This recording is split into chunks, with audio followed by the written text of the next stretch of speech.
할렐루야, 반갑습니다. 인간 편에서는 절대 무너지면 안 되는 것들이 있습니다. 그러나 하나님 편에서 보면 그것이 반드시 무너져야 하는 것들이 있어요. 역사적으로 보면 성경의 바벨탑이 그랬습니다. 홍수로 전 인류가 멸망한 후 그 후손들은 더 이상 이런 재난을 받지 않기 위해서 하늘 끝에 닿을 바벨탑을 쌓습니다. 인간 편에서 바벨탑은 인간의 힘을 상징하는 것으로 절대 무너져서는 안 되는 것이었어요. 그러나 하나님 편에서 바벨탑은 반드시 무너져야 하는 것이었습니다. 왜냐하면 인간이 하나님의 자리까지 오르려 하는 그것이 죄이기 때문이었죠. 그래서 하나님은 친히 바벨탑을 무너뜨리시고 인간들의 힘을 흩으셨습니다. 오늘 본문에 나오는 성전도 마찬가지예요. 유대인들 편에서 성전은 절대 무너져서는 안 되는 그들의 신앙 정체성이었어요. 그러나 성령이 각 성도 안에 내주하며 참 성전이 되는 신약 시대에 와서 성전은 이제 그들의 우상이 될 뿐이었기 때문에 반드시 무너져야 했던 것이었습니다. 그렇다면 우리 삶도 마찬가지예요. 우리 안에도 스스로 절대 무너져서는 안 되는 어떤 신앙의 신념들이 있을 수 있습니다. 그러나 그 신앙의 정체성이 하나님 편에서는 반드시 무너져야 하는 바벨탑이나 성전이 될 수 있다는 것이죠. 그러기에 오늘은 성전은 무너져야 한다는 제목으로 우리 안에 반드시 무너져야 하는 그 성전이 무엇이며 또 우리 안에 그렇다면 다시금 바로 세워야 할 참 성전은 무엇인지 하나님 말씀 살펴보도록 하겠습니다. 마태복음 24장 1절 예수께서 성전에서 나와서 가실 때 제자들이 성전 건물들을 가리켜 보이려고 나오니 지난 시간까지 예수님께서 당시 부패한 유대 종교 지도자들을 향해서 질타하시는 말씀을 하신 장소가 바로 성전 아니었습니다. 그리고 오늘 본문에 예수님이 이제 그 성전에서 나오는 모습이에요. 이때가 예수님께서 십자가에 못 박혀 돌아가시기 3일 전 화요일쯤 됐습니다. 그리고 이때부터 예수님께서 이제 종말에 관하여 앞으로 쭉 말씀을 하셔요. 그런데 오늘 본문에 예수께서 성전에서 나와 가실 때 왜 제자들이 성전 건물들을 가리켜 보이려고 예수님 앞에 나왔을까요? 바로 23장 이 직전 말씀을 보면 예수님께서 유대 종교 지도자들을 향해서 보라 너희 집이 황폐하여 버려진 바 되리라 하고 예언 말씀을 하셨기 때문에 제자들이 정말 이 성전이 무너지겠습니까? 하고 의구심을 품고 예수님께 묻는 장면인 거예요. 왜냐하면 당시 예루살렘에 있던 이 성전은 헤롯 성전이라 불렸는데 BC 20년경에 착공을 시작해 AD 63년경에야 비로소 완성이 된 성전으로 예수님 당시 AD 30년경에는 아직 완공하지 않은 한창 건축 중인 성전이었어요.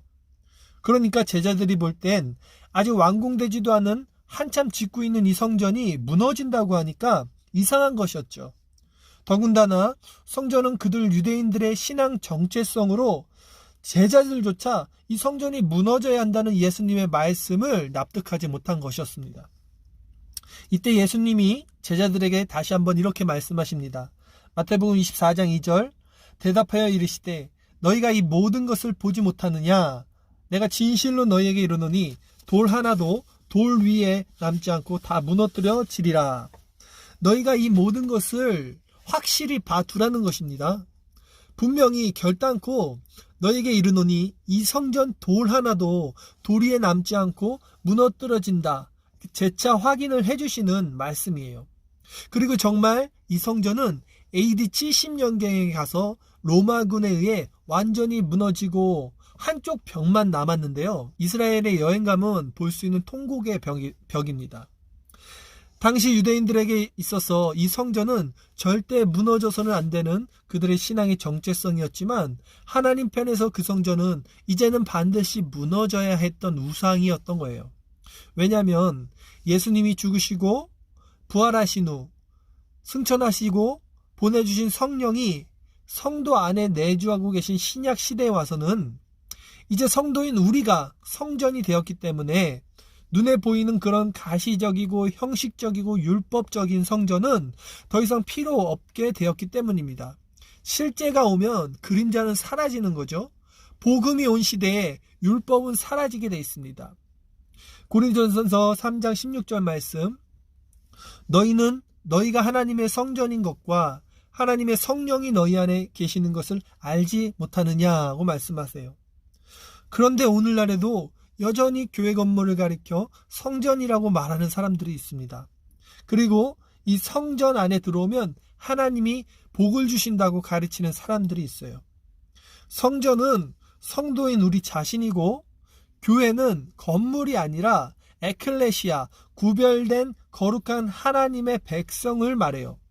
그리고 하나님의 복, 이 바라크는 이 세상 물질적 복을 초월한 하늘의 신령한 복, 즉 하나님 나라와 그리스도와의 연합을 말하고 있는 거예요. 예수님이 결정적으로 십자가에 못 박히신 그 빌미를 준 것이 성전 모독죄였어요. 예수님께서 너희가 이 성전을 허물라, 내가 사흘 만에 다시 지을 거다, 이런 말들을 했어요. 그것을 빌미가 돼서 유대 종교 지도자들이 예수님을 잡아서 모함하고 십자가에 못 박게 만든 것입니다. 그러니까 참 성전이 되기 위해서 예수님이 자기 목숨을 바쳐서 그분의 영, 성령으로 교회를 이루셨는데, 그분의 그 역사를 우리는 어떻게 다시 그 옛 성전으로, 구약으로, 율법으로 되돌리려 하는 것입니다. 더 무서운 것은 눈에 보이는 이런 성전보다 우리 안에 있는 감춰진 성전, 그 성전들이 있다는 거예요. 그것이 바로 율법주의예요. 그리고 사람들은 자기 안에 감춰진 이 성전들을 절대 무너뜨리려 하지 않습니다. 구원은 믿음을 통한 값없는 은혜로 받는 거죠. 이것이 장로교 교리의 핵심이에요. 우리는 이것을 다 인정한다고 하지만 정작 우리의 신앙 모습을 보면 은혜가 아닌 율법주의로 살아간다는 것입니다. 이것이 우리 안에 있는 성전이라는 거죠. 이것을 지키면 복을 받고 이것을 지키지 않으면 벌을 받는 것, 이것이 율법이잖아요.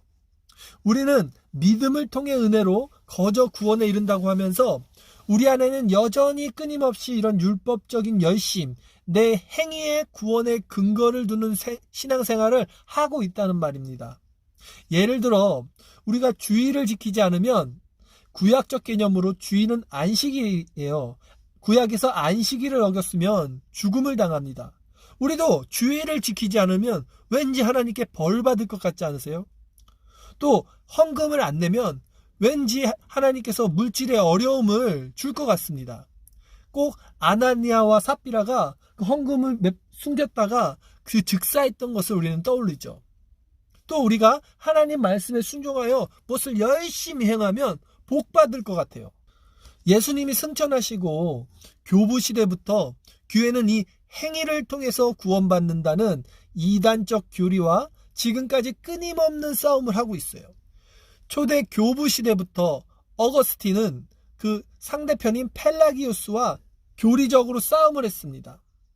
어거스틴은 절대 하나님의 주권과 인간의 부패를 말한 반면, 펠라기우스는 인간의 자유의지를 말하므로 그것이 하나님 앞에 구원의 가치 있는 역할이 될 수 있다고 말한 거예요. 그러나 펠라기우스는 정통 교회들에 의해서 이단으로 판별됐죠. 그러나 인간편에서 볼 때 이런 것들이 오히려 더 혹합니다. 왜냐하면 사람의 열심과 노력이 들어가는 것에 오히려 사람들은 더 마음이 쏠리기 때문이죠. 그래서 중세 교회가 부패한 것이고, 그 부패한 로만 카톨릭이 말하는 구원관이 바로 이 공로주의라고 해요. 즉 믿음 플러스 선행, 믿음만으로 구원받는 것이 아니라 믿음과 나의 선행과 노력과 공로로 구원을 받는다. 인간의 선한 행위가 구원에 필요한 어떤 요소가 될 수 있다고 가르치는 것, 이것이 펠라기우스주의고 또 부패한 로만 카톨릭이 가르치는 잘못된 구원관입니다. 그러나 갈라디아에서 바울은 분명히 말하기에 오직 믿음으로 은혜로 받는 구원이 아니면 다른 복음이라고 말을 하죠. 종교개혁 이후에도 칼빈과 반대편에 섰던 아르미안누스는 인간의 자유의지와 인간 안에 있는 선행을 강조하며 이것이 펠라기우스의 후손입니다. 그래서 감리교가 창시되게 되죠. 존 웨슬리로부터. 이 뿌리가 다 초대 교회부터 있었던 거예요. 그러니까 장로교는 예수님, 그리고 12제자, 그 다음에 바울, 어거스틴, 칼빈 이렇게 넘어온 반면 또 인간의 자유의지를 말하는 쪽은 펠라기우스, 그리고 부패한 로만 카톨릭, 그리고 아르미아누스, 그리고 존 웨슬리에서 감리교 쪽으로 이렇게 넘어가는 거예요. 그러나 우리 장로교는 인간의 전적 타락, 전적 부패, 불가항력적 은혜 이런 존재로 구원에 인간이 더할 한 털럭의 의도 없는 죄인임을 강조하고, 그러기에 구원은 오직 우리의 공로나 선행이 아닌 하나님의 은혜로 거저받는 선물이라는 것을 누누이 강조합니다. 이것이 너무나 중요해요. 그런데 여전히 문제는 이 사상을 장로교인이라면 다 믿는다고 하면서 또 그렇게 신앙 교육을 받았으면서도 그 사람의 신앙 생활하는 모습을 보면 여전히 행위를 강조하고 율법을 강조하고 나의 공로를 강조하는 율법주의의 근거를 두고 있다는 거예요. 그 이유가 뭔지 아세요? 왜냐하면 우리가 어릴 때부터 이런 사상에 너무나 쉽게 길들여졌기 때문입니다. 저도 아이들을 키우지만 아이들을 훈육하고 가르칠 때 우리는 보통 이것 해라 또는 이것 하지 마 이렇게 가르치죠. 공부해라, 핸드폰 하지 마. 그렇죠. 이것이 바로 모두 행위의 근거를 두는 거예요. 율법주의라는 거죠. 그러나 왜 인간이 이토록 행위의 근거한 구원을 이야기하냐면 궁극적으로는 인간 자신이 얼마나 부패한 죄인인 줄 모르기 때문이에요. 그렇기 때문에 보여지는 것만을 기준으로 삼는 것입니다. 성전도 마찬가지죠. 인간이 자신의 죄된 상태를 알았다면 절대 하나님 앞에서 고개 들 수 없어요. 인간의 의라는 것은 하나님 앞에서 한 터럭도 나갈 수가 없는 것입니다. 어디 하나님 앞에 인간의 행위와 공로와 선행을 말할 수 있겠냐는 거예요. 그들은 그저 그리스도의 은혜 안에 붙들려서 그리스도가 주시는 은혜만으로 살아가는 자들이에요. 그 안에서 저절로 율법적인 삶이 나타나지는 것입니다. 그러니까 은혜가 없는 자들은요, 구원에 이르기 위해서 모든 것을 율법주의로 가게 돼 있어요. 내가 이것을 행해야 되는 거예요. 내가 예배를 드리고 헌금을 드리고 봉사를 하고 구제를 해야 돼요.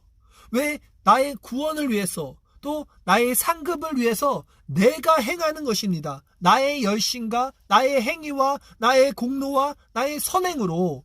그러나 그리스도와의 연합된 자들은 대가를 받기 위해서 율법적으로 그런 것들을 행하는 것이 아니라 성령께서 우리 마음속에 하나님을 아는 예수 그리스도의 얼굴에 나타난 하나님을 아는 그 영광의 빛을 우리 마음에 주셔서 그 마음에 주신 것이 눈에 보이진 않지만 자연스럽게 끌고 가시는 거예요. 마치 가지가 포도나무에 붙어서 저절로 열매를 맺듯이. 이것이 차이입니다. 결과적으로는 같아요. 우리는 선행을 해야 되죠. 우리는 또 예배를 드리고 또 헌금을 하고 구제를 하고 봉사를 해야 됩니다. 하지만 그 근거가 어딨냐는 거예요. 포도나무에 붙은 가지같이 우리가 정말 성령으로 말미암아서 은혜로 그런 율법적 행위가 나타나게 되면 나의 노력이 아니기 때문에 그렇게 예배 드리는 게 좋은 겁니다. 봉사하는 게 좋아지는 거예요. 헌금 드리는 게 좋아지는 것입니다. 그렇게 지켜가면서도 여전히 자신 안에 있는 부패된 죄로 말미암아 하나님 앞에서는 낮은 자의 마음으로 살아가는 것이 참된 복된 성도의 모습이라는 거예요. 그러니까 우리 안에 무너져야 하는 것은 바로 이 무너져야 하는 성전은 내 행위의 근거를 두는 율법주의라는 거예요. 여러분, 우리 안에 율법주의라는 이 성전이 무너져야 우리는 그때 비로소 하나님의 참 성전이 될 수 있습니다. 그러기에 우리는 말씀의 조명 아래 자신의 비참함을 인정하고 하나님 앞에 날마다 무너지는 연습을 해야 되는 거예요.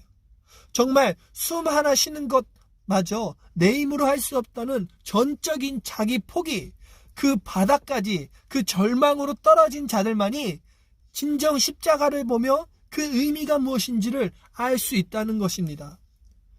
예수 그리스도와 연합하는 것이 무엇인지, 그것이 왜 우리에게 구원이 되는지, 은혜가 무엇인지 그들만이 알게 되는 거예요. 그래야지 신앙이 이런 행위로 가지 않게 돼요. 율법으로 가지 않게 됩니다. 여러분 기억하십시오. 철저히 무너진 자아 위에 하나님은 비로소 그분의 성전, 즉 참 교회를 세우신다는 것입니다. 그러기에 여러분의 신앙 행위 안에 어떤 율법적 행위들이 있는지 늘 점검하시고, 그렇게 여러분 자신으로부터 파생되어 나온 모든 신앙의 모습들은 돌 위에 돌 하나 남겨짐 없이 무너져야 할 그런 것들임을 분명히 기억하십시오. 마지막으로 제가 며칠 전 새벽에 묵상하면서 쓴 글을 읽고 오늘 설교를 마치겠습니다. 아침 단상. 나에게는 스스로 세운 신앙의 율법적 규율들이 있다. 그 규율들을 나는 매일매일 부단히 지켜 행한다. 그러나 그 기준에 미치지 못할 때 나는 스스로 자책하기에 이른다. 사실 나는 한 터럭도 희고 검게 할 수 없는 무지하고 죄된 존재이다. 스스로 세운 규율들을 지키고 그것으로 신앙의 안위를 삼으려 한 내 모습이 율법을 지켜 행한 바리새인들과 무엇이 다를까? 오히려 그 율법 지킴으로 말미암아 그들은 구원에서 탈락한 자가 된다. 사실 스스로 율법들을 지킬 수 없는 존재임이 탄로나고 그것으로 죄된 실존이 되어 하나님 앞에 엎드릴 수 있는 자가 은혜로운 자이다.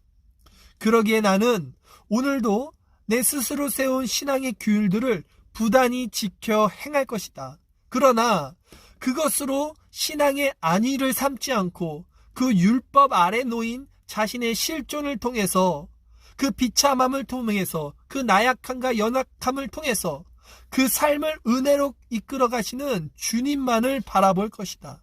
모두에게 이 은혜가 있기를 소망한다.